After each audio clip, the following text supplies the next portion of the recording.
रात बितिसक्यो र दिन नजिकै आइपुगेको छ।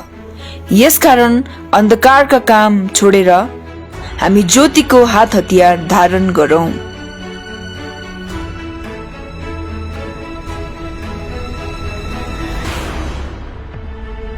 म विश्वास गर्छु कि यो अगमबानी परमेश्वरले हाम्रो जातिमा पनि पूरा गर्दै हुनुहुन्छ।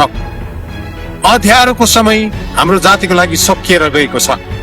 अब परमेश्वरले उज्यालोमा हामीलाई बोलाउँदै हुनुहुन्छ अनि यही कुरोको निम्तो दिन,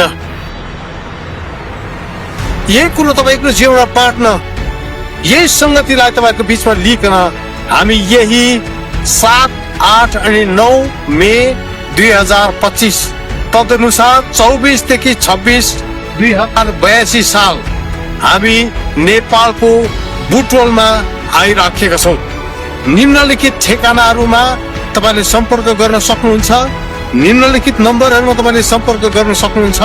हाम्रो प्रतिनिधिहरूलाई तपाईँले भेट्न सक्नुहुन्छ। सबैजनालाई स्वागत जनाउँछु।